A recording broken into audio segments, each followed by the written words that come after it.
ಪ್ರಿಯರಾದ ಮಕ್ಕಳು. ಜೇಶಾಮ್ ಜಬದೊರೆ. ಅಧ್ಯಾಯ 10. ಕ್ರಿಸ್ತನಲ್ಲಿ ಪ್ರಿಯರಾದ ಸಹೋದರ ಸಹೋದರಿಯರಿಗೆ ಯೇಸುಕ್ರಿಸ್ತನ ಅಮೂಲ್ಯ ನಾಮದಲ್ಲಿ ನಿಮಗೆ ನನ್ನ ವಂದನೆಗಳು. ಎಫೆಸ 5:1-2 ವಾಕ್ಯಗಳಲ್ಲಿ ನೀವು ಪ್ರಿಯರಾದ ಮಕ್ಕಳ ಹಾಗೆ ದೇವರನ್ನು ಹಿಂಬಾಲಿಸುವವರಾಗಿ, ಕ್ರಿಸ್ತನು ನಮ್ಮನ್ನು ಪ್ರೀತಿಸಿದ ಹಾಗೆ ನೀವು ಪ್ರೀತಿಯಲ್ಲಿ ನಡೆದುಕೊಳ್ಳಿರಿ ಎಂದು ಪರಿಶುದ್ಧ ಪೌಲನು ಬರೆಯುತ್ತಾನೆ.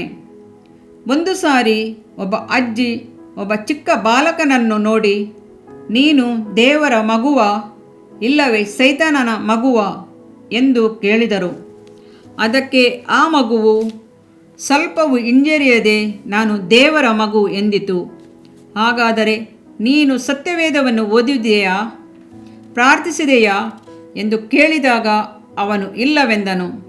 ಅದಕ್ಕೆ ಅಜ್ಜಿಯು, ಸತ್ಯವೇದವನ್ನು ಓದಿ ಪ್ರಾರ್ಥಿಸುವ ಮಕ್ಕಳು ಮಾತ್ರವೇ ಯೇಸುವಿನ ಮಕ್ಕಳು ಎಂದರು.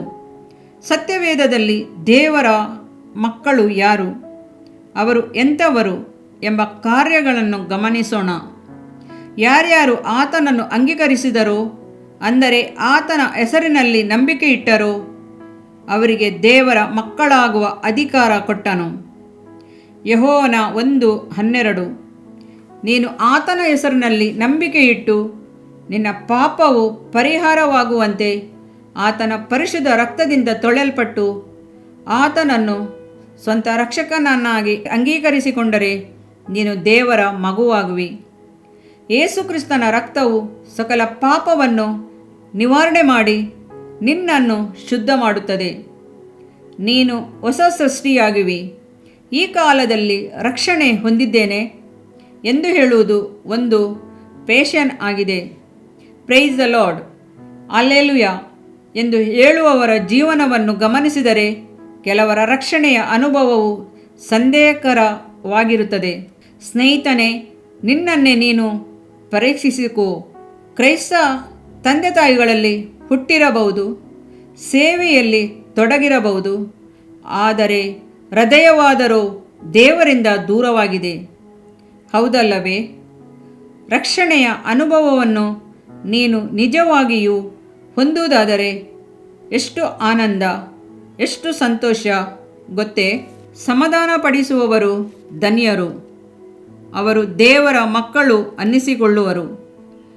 ದೇವರ ಮಕ್ಕಳು ಅನ್ನಿಸಿಕೊಳ್ಳುವವರ ಮುಖ್ಯ ಕೆಲಸ ಸಮಾಧಾನ ಪಡಿಸುವುದು, ಬದಲಾಗಿ ಜಗಳ ಮಾಡುವುದು, ಸುಳ್ಳು ಹೇಳಿ ಸಂಬಂಧಗಳನ್ನು ಮುರಿಯುವುದು, ಕುಟುಂಬಗಳ ಸಮಾಧಾನವನ್ನು ಕೆಡಿಸುವುದು, ವಿಶ್ವಾಸಿಗಳ ನಂಬಿಕೆಯನ್ನು ಕೆಡಿಸುವುದು ಇವರು ದೇವರ ಮಕ್ಕಳಲ್ಲ.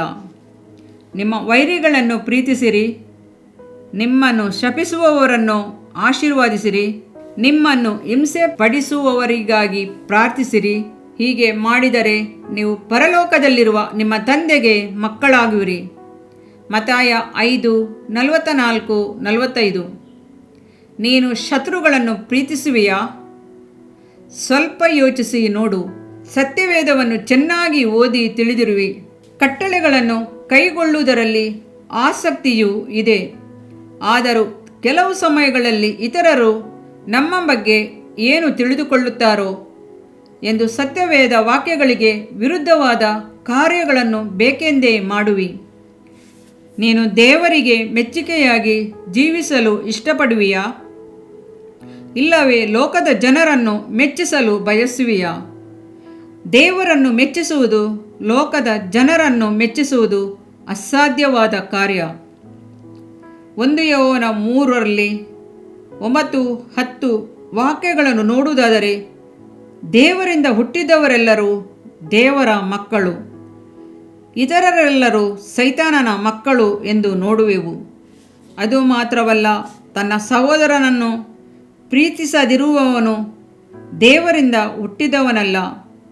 ಹೊಸದಾಗಿ ಹುಟ್ಟಿದ ಅನುಭವಕ್ಕೆ ಬಂದಿರುವವರೆಲ್ಲರೂ ಕ್ರಿಸ್ತನಲ್ಲಿ ಸಹೋದರ ಸಹೋದರಿಯರು.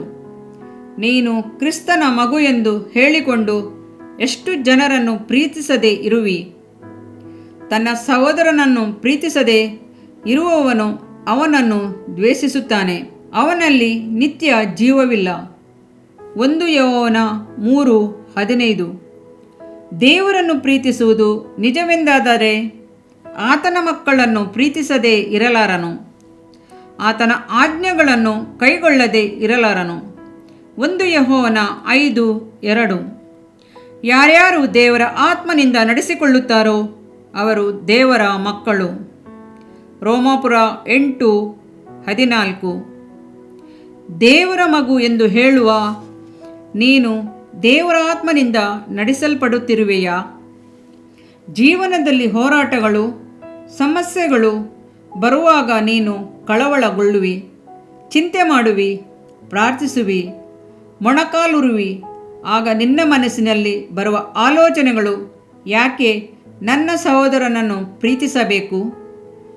ಅವನನ್ನು ನಾನು ಪ್ರೀತಿಸಿದರೆ ಇತರರು ನನ್ನನ್ನು ನೋಡಿ ಏನೆಂದುಕೊಳ್ಳುತ್ತಾರೆ ಎಂಬ ಶಬ್ದವು ನಿನ್ನ ಕಿವಿಗೆ ಬೀಳುತ್ತದೆ.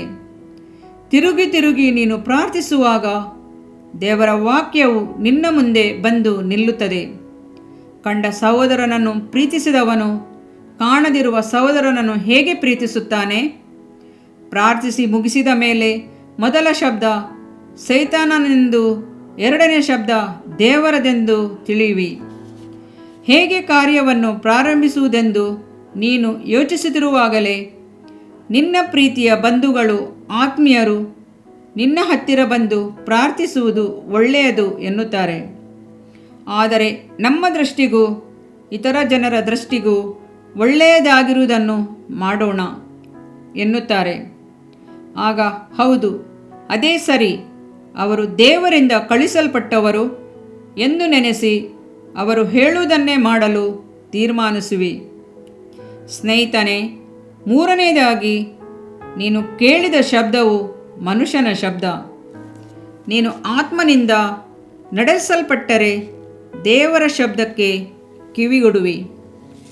ದೇವರ ಶಬ್ದವು ದೇವರ ವಾಕ್ಯಕ್ಕನುಸಾರವಾಗಿರುವುದು.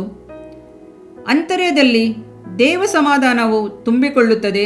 ತಿರುಗಿ ಪ್ರಾರ್ಥಿಸುವಿ. ಪ್ರಾರ್ಥನೆ ಶಕ್ತಿಯುಳ್ಳದೆಂದು ನಿನಗೆ ಗೊತ್ತಿದೆ. ದೇವರು ಪ್ರಾರ್ಥನೆಗೆ ಉತ್ತರ ಕೊಡುತ್ತಾನೆಂಬುದು ನಿನಗೆ ಗೊತ್ತಿದೆ. ಆದರೂ ಪ್ರಾರ್ಥಿಸುತ್ತಿದ್ದರೆ ಮಾತ್ರ ಸಾಲದು. ಅದಾದ ನಂತರವೂ ನೀನು ಮಾಡಬೇಕಾದ ಕಾರ್ಯ ಒಂದುಂಟು.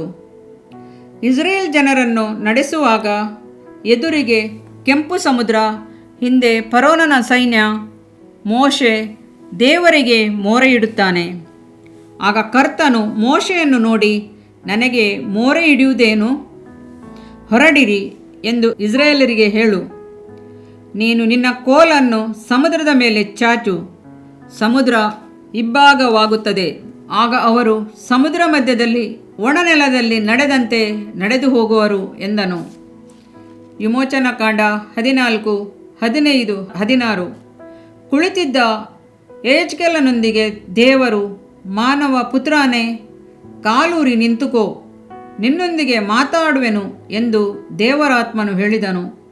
ಯೆರೆಮೀಯನಿಗೆ ಯೆಹೋವನು, ನೀನೆದ್ದು ಕುಂಬಾರನ ಮನೆಗೆ ಹೋಗು, ಅಲ್ಲೇ ನನ್ನ ನುಡಿಯನ್ನು ನನಗೆ ಕೇಳಮಾಡುವೆನು ಎಂಬ ಮಾತನ್ನು ದಯಪಾಲಿಸಿದನು.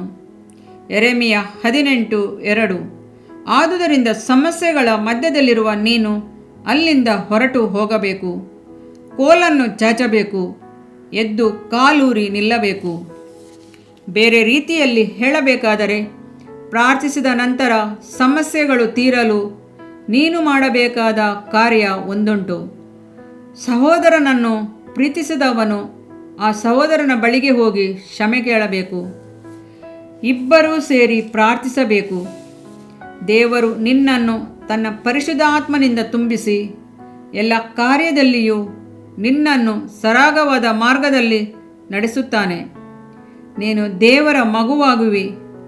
ನಾವು ದೇವರ ಮಕ್ಕಳಾಗಿದ್ದೇವೆ ಎಂಬುದಕ್ಕೆ ಪವಿತ್ರ ಆತ್ಮನೇ ನಮ್ಮ ಆತ್ಮದೊಂದಿಗೆ ಸಾಕ್ಷಿ ಹೇಳುತ್ತಾನೆ. ರೋಮಾಪುರ 8:16. ನೀನು ದೇವರ ಮಗನಾಗಿದ್ದರೆ ದೇವದೂತರಿಗೆ ಸಮಾನನಾಗಿರುವಿ. ಲೂಕ 20:36. ಮಾತ್ರವಲ್ಲ, ದೇವರಿಗೆ ಸಮಾನನಾಗಿರುವಿ. 1 ಯೋಹನ 3:2. ನಿನ್ನ ಹಾಗೆ ಮಾಡು ಯೇಸುವೆ, ನಿನ್ನ ಹಾಗೆ ಮಾಡು. ನಿನ್ನ ಪ್ರೀತಿಯಿಂದ ನನ್ನನ್ನು ತುಂಬಿಸು, ನನ್ನನ್ನು ನಿನ್ನಂತೆ ಮಾಡು ಎಂದು ಸುಂದರವಾಗಿ ಹಾಡುತ್ತೇವೆ ಅಲ್ಲವೇ? ಯೇಸುವಿನ ಪ್ರೀತಿ ನಿನ್ನಲ್ಲಿ ತುಂಬಿರುವುದಾದರೆ ನೀನು ದೇವರನ್ನು ಪ್ರೀತಿಸುವಿ, ವಿಶ್ವಾಸಿಯಾದ ನಿನ್ನ ಸಹೋದರನನ್ನು ಪ್ರೀತಿಸುವಿ. ಸಂತ ಪೌಲನು ಗಲಾತ್ಯ 6:18 ನನ್ನ ದೇಹದಲ್ಲಿ ಯೇಸುವಿನ ಮುದ್ರೆಗಳು ಹಾಕಿರುತ್ತವಲ್ಲ ಎಂದನ್ನುತ್ತಾನೆ. ನೀನು ಸಹ ಯೇಸುವಿನ ಮುದ್ರೆಯನ್ನು ಧರಿಸಿಕೊಂಡು ಅವನು ತೋರಿಸಿದ ಮಾದರಿಯಂತೆ ಜೀವಿಸಲು ಪ್ರಯಾಸಪಡು. ದೇವರು ನಿನ್ನನ್ನು ಆಶೀರ್ವದಿಸಲಿ. ಇದರಿಂದ ನಿನ್ನ ದೇಹಕ್ಕೆ ಆರೋಗ್ಯವು, ಎಲುಬುಗಳಿಗೆ ಸಾರವು ಉಂಟಾಗುವವು. ಜ್ಞಾನೋಕ್ತಿಗಳು 3ನೇ ಅಧ್ಯಾಯ 8ನೇ ವಾಕ್ಯ. ಪ್ರಿಯ ವೀಕ್ಷಕರೇ ಮತ್ತು ಕರ್ತನಲ್ಲಿ ಸಹೋದರ ಸಹೋದರಿಯರೇ, ನೀವು ನಮ್ಮ ಈ ಕಾರ್ಯಕ್ರಮವನ್ನ ವೀಕ್ಷಿಸಿದ್ದಕ್ಕಾಗಿ ದೇವರ ನಾಮದಲ್ಲಿ ನಿಮಗೆ ವಂದನೆಗಳು.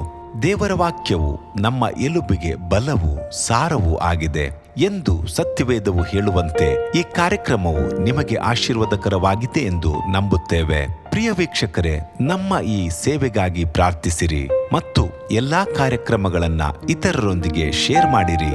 ಅದೇ ರೀತಿಯಾಗಿ ನಮ್ಮ ಈ ಯೂಟ್ಯೂಬ್ ಚಾನೆಲ್ ಅನ್ನು ಸಬ್ಸ್ಕ್ರೈಬ್ ಮಾಡಿರಿ ಹಾಗೂ ಲೈಕ್ ಮಾಡಿ. ನಿಮ್ಮ ಅನಿಸಿಕೆಗಳನ್ನು ಕಮೆಂಟ್ ಬಾಕ್ಸ್ನಲ್ಲಿ ನಮಗೆ ತಿಳಿಯಪಡಿಸಿ. ನಮ್ಮ ಸಂಖ್ಯೆ 7022104605. ಈ ಸಂಖ್ಯೆಗೆ ಕರೆ ಮಾಡಿರಿ. ಒಬ್ಬ ಪಾಪಿಯ ಪ್ರಾರ್ಥನೆ. ಯೇಸುವನ್ನು ರಕ್ಷಕನಾಗಿ ಅಂಗೀಕರಿಸಲು ಮಾಡಬೇಕಾದ ಪ್ರಾರ್ಥನೆ. ಪ್ರಿಯ ಪರಲೋಕದ ತಂದೆಯೇ, ಯೇಸುವಿನ ಹೆಸರಿನಲ್ಲಿ ನಾನು ನಿನ್ನ ಬಳಿಗೆ ಬಂದಿದ್ದೇನೆ. ನನ್ನ ಬಳಿಗೆ ಬರುವವರನ್ನು ನಾನು ತಳ್ಳಿಬಿಡುವುದೇ ಇಲ್ಲ. ಯೋಹಾನ 6:37 ಎಂದು ನಿನ್ನ ವಾಕ್ಯ ಹೇಳುತ್ತದಲ್ಲ. ಆದ್ದರಿಂದ ನೀನು ನನ್ನನ್ನು ತಳ್ಳಿಬಿಡದೆ ನನ್ನನ್ನು ಸೇರಿಸಿಕೊಳ್ಳುವಿ ಎಂದು ನನಗೆ ಗೊತ್ತಿದೆ. ಆದ್ದರಿಂದ ನಾನು ನಿನಗೆ ಸ್ತೋತ್ರ ಮಾಡುತ್ತೇನೆ. ನೀನು ನಿನ್ನ ವಾಕ್ಯದಲ್ಲಿ ನೀನು ಯೇಸುವನ್ನೇ ಕರ್ತನೆಂದು ಬಾಯಿಂದ ಅರಿಕೆ ಮಾಡಿಕೊಂಡು ದೇವರು ಆತನನ್ನು ಸತ್ತವರೊಳಗಿಂದ ಎಬ್ಬಿಸಿದನೆಂದು ಹೃದಯದಿಂದ ನಂಬಿದರೆ ನಿನಗೆ ರಕ್ಷಣೆಯಾಗುವುದು ಎಂತಲೂ ಕರ್ತನ ನಾಮವನ್ನ ಹೇಳಿಕೊಳ್ಳುವವರೆಲ್ಲರಿಗೆ ರಕ್ಷಣೆಯಾಗುವುದೆಂತಲೂ ಬರೆದಿದೆ. ರೋಮ 10:9-13ನೇ ವಾಕ್ಯ. ಯೇಸು ಕ್ರಿಸ್ತನು ದೇವಕುಮಾರನೆಂದು ನನ್ನ ಹೃದಯದಲ್ಲಿ ನಂಬುತ್ತೇನೆ. ನನ್ನನ್ನು ನೀತಿವಂತನನ್ನಾಗಿ ಮಾಡುವುದಕ್ಕಾಗಿ ಆತನು ಸತ್ತವರೊಳಗಿಂದ ಎಬ್ಬಿಸಲ್ಪಟ್ಟನು ಎಂದು ನಂಬುತ್ತೇನೆ. ನಾನು ಆತನ ನಾಮವನ್ನ ಹೇಳಿಕೊಳ್ಳುತ್ತೇನೆ. ಯೇಸುವೇ, ನೀನೇ ಕರ್ತನು. ತಂದೆಯೇ, ನೀನು ನನ್ನನ್ನು ರಕ್ಷಿಸಿದಿ ಎಂದು ನಾನು ನಂಬುತ್ತೇನೆ. ನಿನ್ನ ವಾಕ್ಯವು ಹೇಳುತ್ತದೆ, ಮನುಷ್ಯನು ಹೃದಯದಿಂದ ನಂಬುವುದರ ಮೂಲಕ ನೀತಿಯು ದೊರಕುತ್ತದೆ, ಬಾಯಿಂದ ಅರಿಕೆ ಮಾಡುವುದರ ಮೂಲಕ ರಕ್ಷಣೆಯಾಗುತ್ತದೆ. ರೋಮ 10:10. ನಾನೀಗ ನನ್ನ ಹೃದಯದಲ್ಲಿ ನಂಬುತ್ತೇನೆ ಹಾಗೂ ಯೇಸುವೇ ನನ್ನ ಕರ್ತನೆಂದು ಅರಿಕೆ ಮಾಡುತ್ತೇನೆ. ಆದುದರಿಂದ ನಾನೀಗ ರಕ್ಷಣೆ ಹೊಂದಿದ್ದೇನೆ. ಅಪ್ಪಾ ತಂದೆಯೇ, ನಿನಗೆ ಸ್ತೋತ್ರ. ಲೂಕನು ಬರೆದ ಸುವಾರ್ತೆ 11ನೇ ಅಧ್ಯಾಯದಲ್ಲಿ ಬರೆದಿರುವಂತೆ, ನಿಮ್ಮಲ್ಲಿ ತಂದೆಯಾದವನು ಮೀನನ್ನು ಕೇಳುವ ಮಗನಿಗೆ ಮೀನು ಕೊಡದೆ ಹಾವನ್ನು ಕೊಡುವನೆ? ಅಥವಾ ತತ್ತಿಯನ್ನು ಕೇಳಿದರೆ ಚೇಳನ್ನು ಕೊಡುವನೆ?